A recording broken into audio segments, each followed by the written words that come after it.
the far left in this country has become incredibly hostile to the state of Israel. The most extreme statements have become a daily routine. They even dabble openly in anti-Semitism. But President Biden will not stand up to them because he cares more about political power. This past weekend, Congresswoman Cori Bush put out a statement suggesting the Palestinians are equal victims and calling Israel a military occupation and apartheid. Her colleague Omar has a history of anti-Israel statements that have been so offensive and so anti-Semitic that even House Democrats and Nancy Pelosi had to rebuke her. Their fellow squad member, AOC, has said supporting Israel means taking the side of occupation. The friend, Congresswoman Jayapal, has copy-pasted Hamas propaganda to call Israel racist. And this past week, Congresswoman Tlaib went full-on victim blaming. She said Israel is apartheid and responsible for the cycle of violence. She said Israel is responsible for the cycle of violence. Let that just soak in for a minute. The ones being attacked, the ones being devastated, the ones hearing and feeling the power and the pain of 4,500 rockets are somehow the ones responsible for the violence.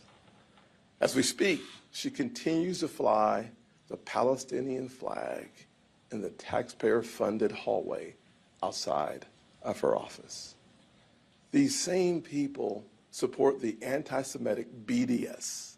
BDS, for those who may not be familiar with it, is a movement that calls for economic warfare against Israel through boycotts and sanctions simply because the Jewish state dares to exist.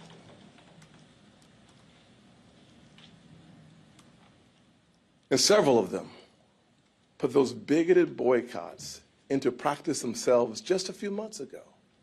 They boycotted President Herzog's speech to Congress and voted against a pro-Israel resolution. I said at that time that giving aid and comfort to anti-Semitism was a dangerous, reckless signal for members of Congress to send. But even before Israel has buried its dead, even with hostages still in captivity, they began doubling and tripling down. More toxic rhetoric, more victim blaming, more fake moral equivalence between good and evil. President Biden and other progressives pretend they're different. And I really wish that they were. I wish that they were respectable. I wish they were moderate. I wish they were grown-ups. But their actions tell a very different story. Because it seems like, it feels like, and the evidence points to, their priority is power. Neither Hakeem Jeffries, or Chuck Schumer, or Joe Biden, or Kamala Harris have said a single word this past week to repudiate the insane, reckless reactions to the attacks from their own side.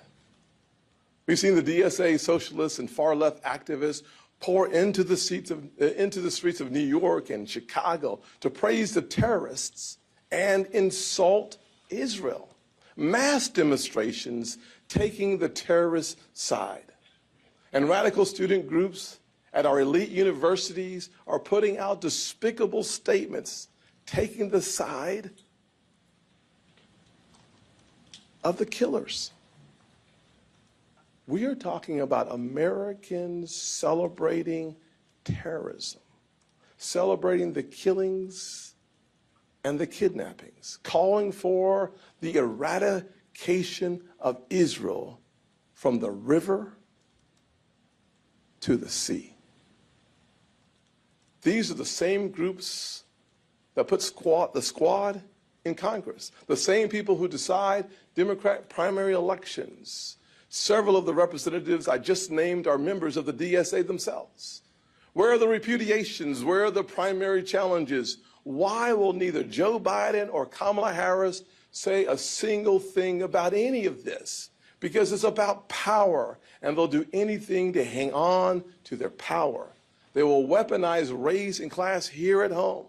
They will tell hope-stealing lies about the nature of systemic racism in our country. They call America an evil country, and they give aid and comfort to extremists who are not just anti-Israel, anti-Semitic. Radical liberals are choosing their own political power over peace.